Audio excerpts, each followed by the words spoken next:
What's up, tribe? How you guys doing? Go ahead and hit that subscribe button, and I hope you like this video. This is your retro review for the Real Housewives of not Beverly Hills, Real Housewives of New Jersey, season 3, episode 11. Yeah.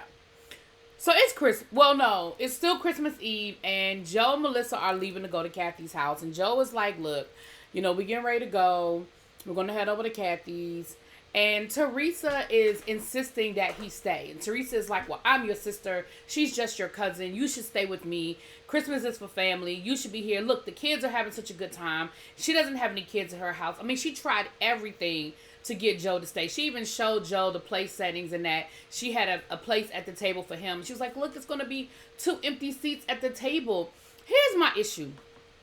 Teresa, a month ago, y'all weren't even speaking. Like, y'all didn't even share Thanksgiving together. Here we are at Christmas, and I feel like Joe, Melissa made an effort. They came to your house for Christmas Eve. They split the time, and they're going to go to Kathy's for dinner because they had already committed to Kathy before you decided you wanted a fresh start. That's not fair to them, and it's not fair to Kathy. Now, to Kathy's, in Kathy's defense, she told Melissa, "Listen, if you had decided to stay at Teresa's, I wouldn't have felt no kind of way about it. Like, I would have understood." But Melissa was like, "No, you invited us first. We said yes first, and we're going to honor that." And it just makes me mad. I hate when people do that. So, like, now that you're over it, everything is just supposed to go back to the way it was. No. Like, this is a slow climb, right? I made the effort. And, of course, Teresa is going to make it a big deal. She's going to drag it out like, "How dare you, how dare you, how dare you," kind of thing. Over to the Manzos. They're having dinner. We kind of already covered this with the whole Ashley and Chris conversation. We see that, they had the kids outside ringing the jingle bells like Santa was coming. It was really cute. Over to Teresa's house. Her mom dressed up as Santa Claus, and that was cute. So we just got a chance to kind of just see, the traditions and all that kind of stuff for people's Christmas Eve. Then over at Kathy's house, when Joe and Melissa finally showed up, of course, after, like I said, Teresa tried her best to, like, do a whole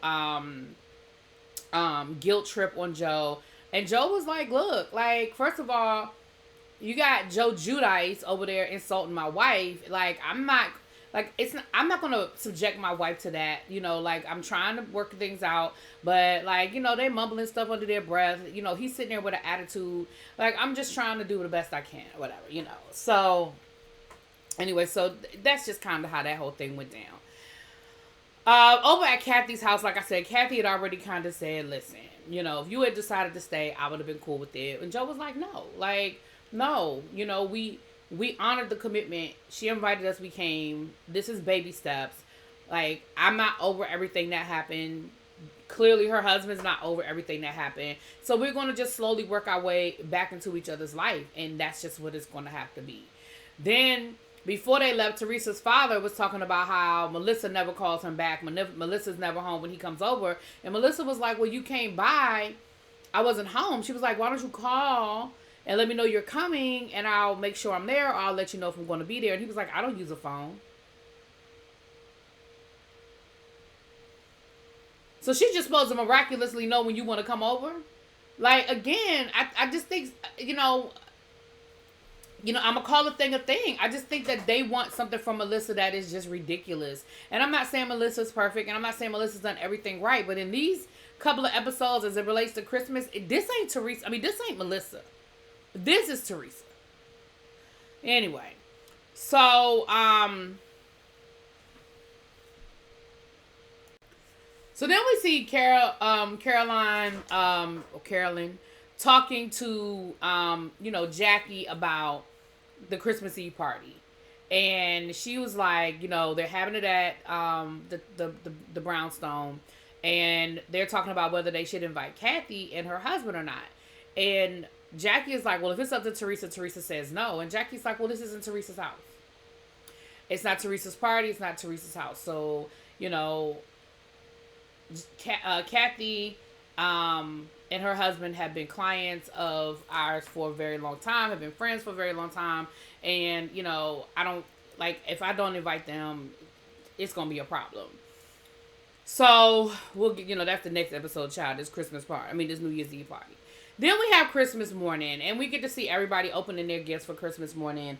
Of course, Teresa is talking about how she's downsizing, because of course all of the money problems and the bankruptcy. But she was like, Mama's been working, so basically I'm spending my money and not his money, and I can spend it how I want. Is basically what she was saying,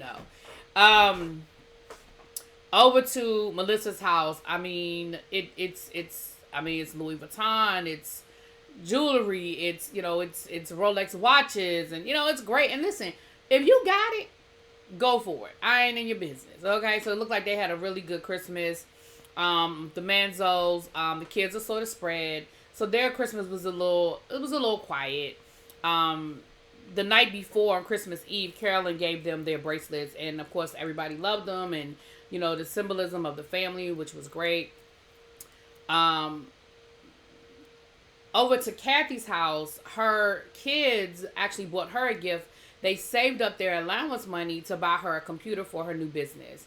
And it was so sweet. They wrote out a letter explaining how much they believed in her and how now it's her time. She raised them, and now it's her time to go out and chase her dreams. And I thought that was really, really sweet. Like the fact that they used their money to get her a laptop for her to start her business, I thought was really, really sweet. I really did. Even if the dad helped a little bit, I still think that was sweet. Like that's what dads are supposed to do, right? Or parents are supposed to do. You step in, I'll give you a little extra on that, and it'll still be from you guys, right? So I thought that was really, really sweet. But over to Jackie's house, baby Ashley didn't even buy her mama a Christmas gift. And she said, well, she didn't buy me anything for Mother's Day. She didn't buy me anything for my birthday. And, it doesn't have to be an extravagant gift. It could just be, a card. It could just be something she made herself. Now, let me tell you something, Ashley. See, again, I hate to be fussing at her, and I know she not there no more, right? But I just gotta call a thing a thing. Like, how selfish is that? Like, to be living in this woman's house, and first of all, everybody in that house should get a gift from you, right? And for you, again, I think sometimes people think it has to be an extravagant gift. It doesn't. It could really be a card with a heartfelt message inside. Like, they know you don't make no money. They know you don't have a lot. Like, they don't expect Louis Vuitton furniture. Well, I said furniture, but you know what I'm saying. They don't expect all of that. Like, they literally you could have given them something. And then we find out in the next episode, because I didn't already watch the next episode, but then we find out in the next episode that you have artistic ability. You could have drew your mother a picture. You could have done a self-portrait. You could have drew a picture of her favorite singer, her favorite actor or actress. Like, put it in a frame. You could have went to Michael's and got a frame for it. Like, something. And I'm sure that would have meant more to your mom than if you had gone to the mall and bought her a sweater. And I don't think that kids really get it. But for you to think that there's nothing wrong with the fact that you didn't buy your mom anything, you didn't get your brother and sister anything, your two brothers anything, you didn't get your stepdad, who literally just bought you a car. Like, you don't think they deserve. And she said, well, I've been spending a lot of money on the car, which tells me that you probably can't afford that car note, but you can't afford to not pay it, or they're going to take that car back. But again, you could have went to CVS, girl. You could have used some paper that you have up in your room, your markers, your watercolors, and you could have went to CVS and got a frame. And you could have done that for all of them in the house. I went through that, with some family members. I ain't going to say no names because they might see this later. But I went through that with some family members, and I was just like, I was really offended. Again, it wasn't about the gift. It's not about materialism. It's you showed up willing to accept the gift, knowing you didn't bring anything. And again, Christmas is the same day every year. And again, excuse me, it's not about how much you spend. It really is the thought behind it. So, like, you really could have just got somebody a picture and put it in a frame and wrapped it up. Anyway, moving on. I